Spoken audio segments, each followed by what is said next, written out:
Welcome back to Movie Recaps. Today I will show you a horror film from 2022, titled The Cellar.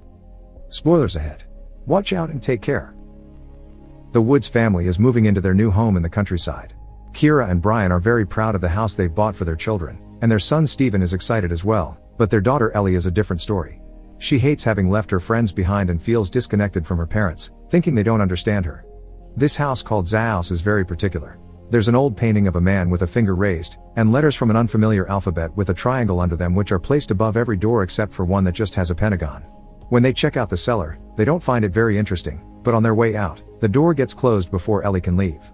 There's something wrong with the lock that won't let her open it again, and when she feels something in the dark approaching, she begins getting scared. Fortunately, the key is hanging right next to the door, so Brian uses it to let her out.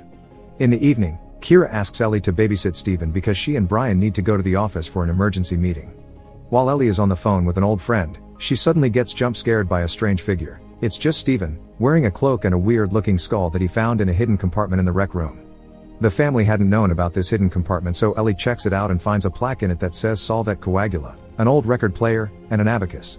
Steven says he's heard the house used to be owned by a witch that made a pact with the devil, then asks to try the record player. Ellie gets it to work, and the recording plays the voice of a man reading the equation written on the record before it starts counting. A few hours later, a strange breeze comes from under the cellar door and cuts off power in the entire house.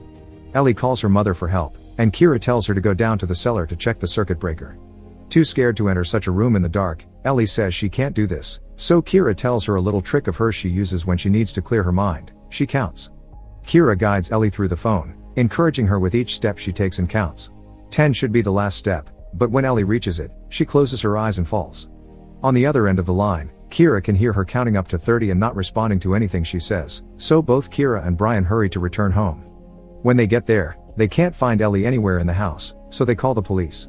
A quick search of the surrounding woods is done to no avail, and since there isn't evidence of any crime happening and Ellie has run from home before, the cops just tell the parents to wait for news since she's probably at a friend's house. In the morning, the family asks some neighbors for their help and they go into the forest to search again, but the result is the same. Brian understands that Ellie had been mad with them, so it's natural that she ran away, but Kira doesn't think that's the case. She's sure something happened to Ellie because of how eerie her voice sounded while counting. The next day, Kira begins hanging up missing person signs and forgets to pick up Steven at school until the teacher calls her. Once her son is with her, Kira goes to the police station to see if there is any news, but the detective doesn't have much to say. They've checked security cameras at bus and train stations. They also called Ellie's friends, but there are no leads, especially since they haven't found her phone either. The only important thing the detective can comment on is the fact that Ellie has been bullied and harassed on social media for a while. Feeling guilty because she didn't know that, Kira asks for forensics to come to check the cellar, because she's convinced her daughter didn't run away. Once again, the detective must remind her that since this isn't a criminal case, he can't do more. When she goes back home, Kira notices the phrase Solve et Coagula is carved above the front door, so she decides to search for it on the internet while Steven makes his ball bounce against the cellar door. The search results reveal this phrase is connected to old alchemy and means dissolve and coagulate. The pictures related to it show a 5-pointed star and a picture of a weird snake. With her curiosity piqued, Kira calls Steven over, and her son joins her after dropping his ball near the cellar. Steven tells his mom that nothing out of the ordinary happened the night Ellie disappeared. The only thing they did differently was to turn on the record player. Considering it unimportant, Kira puts her attention back on the computer to check Ellie's social media, where she finds out her daughter had gotten an anarchist tattoo that she never told her family about. Afterward, Kira decides to check the cellar again. She stares at the pentagon above the door for a moment before going inside with a light tube. This time, she notices there are Roman numbers on the steps and an equation at the end of it, matching the one on the record player. But the most shocking surprise comes when the tube's UV light reveals a bunch of disturbing faces painted on the wall. This is enough for the cops to finally send a forensics team, of which one of the men accidentally pushes Steven's ball inside the cellar. Unfortunately, the cops don't find any other clues and the only thing they can say is that the painting had been there since the 50s. When asked about the history behind the house, Brian explains they know nothing about it except that it used to belong to an old lady and they bought it very cheap. Night falls and the whole family goes to sleep, but Kira is woken up by Steven, who has wetted his bed. After changing his sheets, Kira goes to the bathroom to listen to her daughter's voice on the answering machine to find a little comfort. But suddenly, Kira can hear the sound of Ellie's voice counting coming from somewhere else, the sink pipes. The voice can still be heard when she leaves the bathroom, so Kira follows it until she discovers it comes from the cellar. When she enters it, she accidentally kicks Steven's ball, which begins falling down the stairs and the sound of it bouncing goes on for much longer than it should take it to reach the last step. Kira turns on the light and goes downstairs too, but she doesn't see the ball anywhere. In the morning, Brian wakes up and finds Kira never came back to bed. He goes looking for her and finds her staring at the symbols above the doors. She also has the equation from the cellar written on a piece of paper. While he understands feeling useless, Brian doesn't think obsessing over some random symbols will help. Afterward, Kira calls her realtor to ask for information about the previous owner. Sadly, he only knows that she was the daughter of a well-known academic who owned the house originally, but he promises he'll try to find out more. Still wanting something to do, Kira begins taking pictures of the symbols above the doors before going to work. She sends the picture to her secretary and asks her to search for their meaning while she attends a meeting, but her worry doesn't allow her to pay much attention, so she leaves as soon as she arrives. On her way out, Kira is stopped by her secretary, who lets her know the symbols are Hebrew glyphs and they spell Leviathan, a sea creature from Jewish mythology. Kira goes to pick up Steven at school and finds him bleeding because he got into a fight when one of his classmates said Ellie is dead. When they get home, Kira searches the internet for information on the Leviathan and finds the drawings match the serpent she had seen next to the Solvet Coagula article. Next, she decides to try the record player, and as the voice begins counting, the abacus in the rec room starts moving on its own. Steven begins counting as well as he walks towards the hidden compartment, which is opened on its own too. Fortunately, Kira hears him and turns off the record player before rushing to his son and stopping him. When questioned about what happened, Steven shows no signs of remembering what he just did. Then, Kira goes to look at the painting of the man with his finger raised. She discovers that his name is John Featherston, and the Hebrew glyphs are written on the picture as well. Kira looks for his name on the internet and finds out his entire family had gone missing in this house except for the daughter. At that moment, a strange breeze comes out from under the cellar door, making the power go out. Steven's voice begins crying out for help from behind the cellar door, so Kira rushes to get him out, but the lock is stuck and she can't find the key. When she looks through the keyhole, an animal eye stares back at her, and she jumps away only to find the real Steven in the corridor. Suddenly, the cellar door opens on its own and the power comes back, revealing the key had been on the floor all along. Kira hangs the key again before entering the cellar using her phone's flashlight. The door closes behind her as soon as she comes in, so she asks Steven for help, but he's too short to reach the key, so he must go grab a chair. While waiting, Kira tries to look into the cellar again and accidentally drops her phone, causing whatever is down there to start breathing heavily and come closer. This beast begins coming up the stairs and Kira is getting desperate to get out. Fortunately, Brian arrives just in time to let her out. Later, Kira tells Brian that she felt a presence down there and that her phone is gone. She also comments on the fact the Featherston family had gone missing like Ellie, but Brian thinks she's seeing things that aren't there. To help her calm down, Biran goes down to the cellar to look for her phone, but the only thing he finds is a ball of hair. The next day, Kira goes to the National College of Mathematics, which holds a Featherston wing, to talk to Dr. Remy Fournette, a genius mathematician.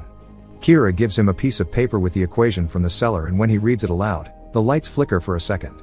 While solving the equation, Fournette tells her more about Featherston. This used to be his office, and he was a colleague of Erwin Schrödinger, the famous scientist that put a cat in a box and said it was both dead and alive. Featherston worked closely with Schrödinger until his son got sick and he disappeared from academic circles. What happened to him is a mystery, and the only person that knows is his daughter Rose, who Kira bought the house from, but Rose never talks about it because she never recovered. Fournette manages to make a graphic that represents the equation and thinks it represents other dimensions, but this is more complex than anything he's seen before. He'll need time to work on it, so he promises to call Kira with the results. Sometime later, Kira comes home with a new cell phone.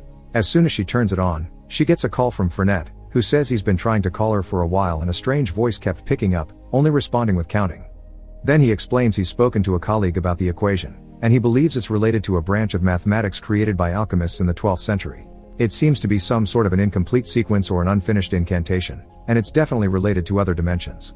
This colleague has also come across a similar equation before in a house in Belgium where the family vanished in thin air too. Brian comes to check on Kira while leaving Steven alone in the rec room where the abacus is starting to move on its own again. Kira shows Brian the information she's gathered. Leviathan is the serpent of the abyss and the house is called Zaos, which is Greek for the void before time, also known as the abyss.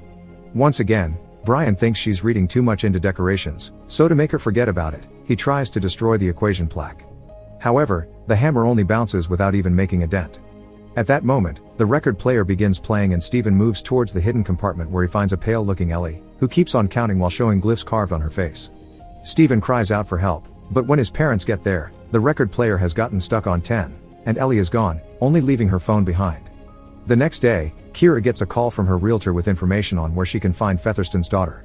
Kira drives to a nursing home where she finds an elderly Rose in a wheelchair inside the chapel, and her nurse warns her she doesn't speak much nowadays.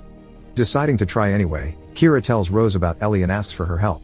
After a moment of silence, Rose writes down Leviathan but explains that isn't its name. It's one of the 7 princes of hell, and her father brought it to this world to cure her brother's illness.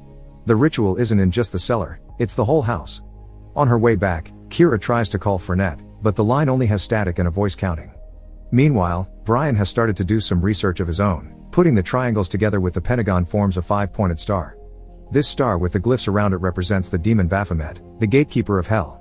Its picture shows him making the same hand sign as Featherston on the painting, and its arms say Solve Coagula too.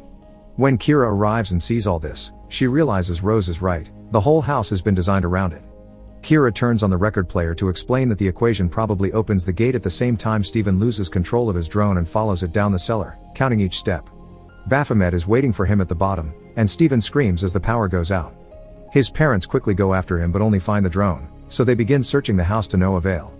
When Steven's ball appears bouncing down the stairs, they start hearing a voice counting and follow it to find their son about to enter the hidden compartment.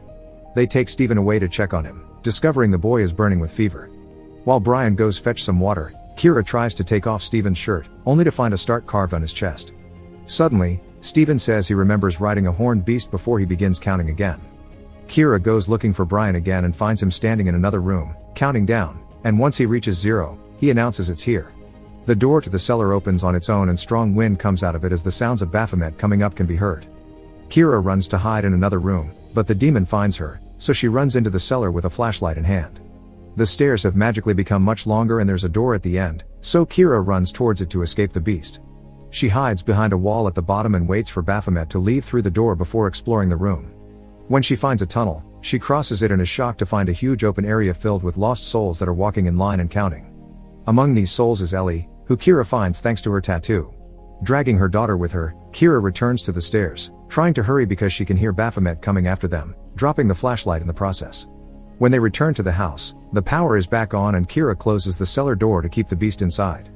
The family is all okay, so Kira tells them they should leave, but when she approaches the entrance, she finds her flashlight on the floor.